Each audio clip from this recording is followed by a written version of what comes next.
ये दो दोस्त की कहानी है। सोमेश और पराग अच्छे दोस्त थे। कुछ समय पहले ही दोनों के पिता का ट्रांसफ़र एक अच्छे शहर में हुआ था। दोनों के पिता बैंक में जॉब करते थे और दोनों का परिवार एक ही कॉलोनी में रहता था। दोनों का शहर में एक अच्छे स्कूल में एडमिशन भी हो गए। सोमेश और पराग दोनों दोस्त तो थे, लेकिन दोनों की आदतों में बहुत बड़ा अंतर था। सोमेश अपनी पढ़ाई को लेकर बहुत सीरियस थे, इसीलिए वो पढ़ाई पर बहुत ध्यान देते थे। वो स्कूल से अपने घर आते तो घर के कामों में भी मदद करते थे। उसके चाचा जी एक अच्छे बिजनेसमैन थे। सोमेश का बिजनेस में बहुत रुचि था। वो कभी कभी अपने चाचा जी के साथ रहकर उनकी बिजनेस एक्टिविटीज़ को देखता था, ताकि बिजनेस के बारे में कुछ सीख सके। दूसरी तरफ उनके दोस्त पराग को पढ़ाई में बहुत कम रुचि थी। उसका स्कूल से आने के बाद बाकी दिन खेलने कूदने, दोस्तों के साथ गपशप करने और खाली बैठने में ही बीत जाता था। स्कूल के ज़्यादातर बच्चे पराग को ज़्यादा पसंद करने लगे, क्योंकि वो स्कूल में खूब मौज मस्ती करते थे। अपनी अपनी आदतों की वजह से दोनों के बीच दूरियां बढ़ती चली गई। पराग और उसके दूसरे दोस्त सोमेश का मजाक बनाने लगा। कहने लगा, ये तो हमेशा या तो पढ़ता रहता है या फिर किसी और काम में लगा रहता है। अब यही करता रहेगा तो एंजॉय कब करेगा। सोमेश उन्हें समझाने की कोशिश भी करता कि एंजॉय तो कभी भी कर लेंगे दोस्त, लेकिन अभी तो कैरियर बनाना है। लेकिन पराग और उसके दोस्त उस पर बहुत हंसने लगा और कहने लगा, अभी से स्ट्रगल करके क्या होगा, ये उम्र एंजॉयमेंट की है। अभी लाइफ एंजॉय नहीं करेगा तो क्या बूढ़े होकर करेगा। एंजॉय कर एंजॉय, बाद में तो जीवन भर काम ही करना है, फिर समय कहाँ मिलेगा। तब तो लाइफ में स्ट्रगल ही स्ट्रगल करना है। लेकिन इतना सब होने के बाद भी सोमेश उन्हें समझाने के अलावा और कुछ नहीं करता था। ऐसे ही समय बीतता चला गया। सोमेश और पराग दोनों की स्टडी पूरी हो चुकी थी।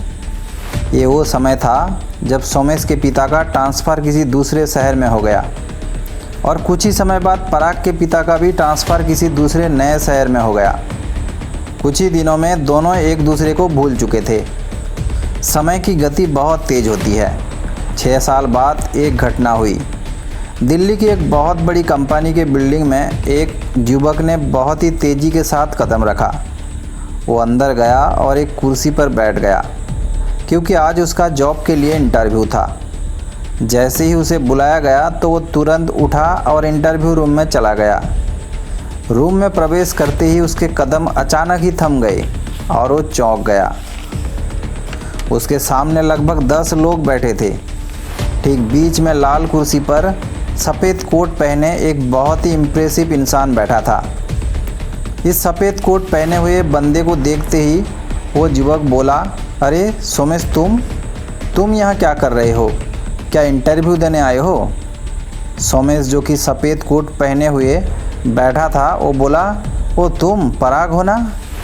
इंटरव्यू देने आया युवक बोला, हाँ मैं पराग हूँ और यहाँ इस कंपनी में जॉब के लिए इंटरव्यू देने आया हूँ।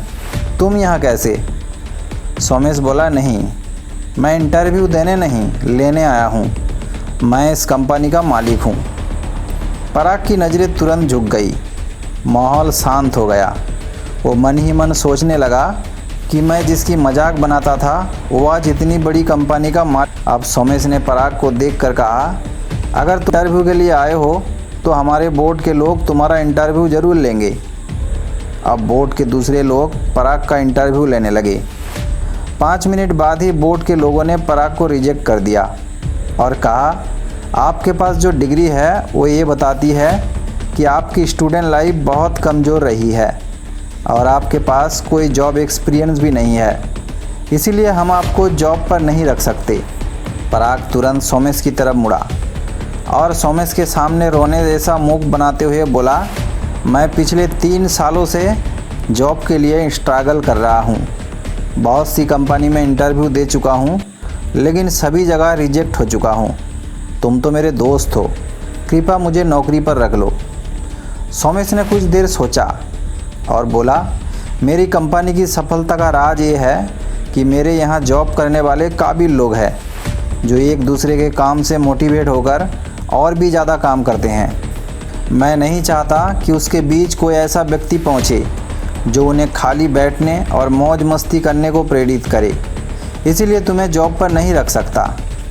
बहुत दुखी होते हुए पराग बोला, तो क्या मुझे कभी जॉब नहीं मिलेगी? क्या मैं ऐसे ही जीवन भर संघर्ष करता रहूँगा? तब सोमेश हल्की सी मुस्कुराहट के साथ बोला, यही जीवन का सच है मेरे दोस्त। मैंने अपनी स्टूडेंट लाइफ में बहुत स्ट्रगल किया ताकि मैं पूरी ज़िंदगी खुशहाली और मौज मस्ती से बिता सकूं और सफल व्यक्ति के रूप में उभर सकूं। और तुमने अपनी स्टूडेंट लाइफ मौज मस्ती और खेल कूद में बिता दी। परिणाम तुम्हारे सामने है। अब तुम्हें जीवन भर स्ट्रगल करना होगा। मैंने जो चुना वो मुझे मिल रहा है और तुमने जो चुना वो भी तुम्हें मिल रहा है। तभी पराग वहाँ से उठा और ऐसे चल दिए जैसे जीवन भर संघर्ष करने का वो संकल्प ले चुके हैं।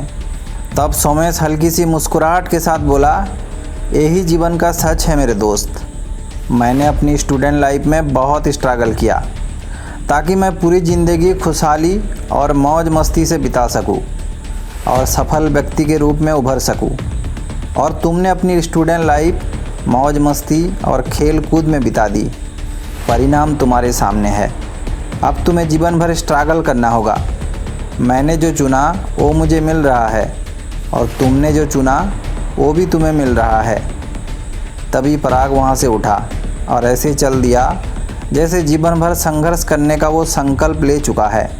तो दोस्तों, एक सिर्फ कहानी नहीं बल्कि जीवन की सच्चाई भी है जो हमें जीवन के बारे में संदेश देती है कि या तो जीवन में उस समय जब आप स्टूडेंट हो तब स्ट्रगल कर लो ताकि बाद में फिर पूरा ज़िंदगी मौज मस्ती के साथ खुशहाल और सफल जीवन व्यतीत कर सको, या फिर जीवन में उस समय जब आप स्टूडेंट हो तब मौज मस्ती और आनंद ले लो और बाद में जीवन भर संघर्ष करते रहो।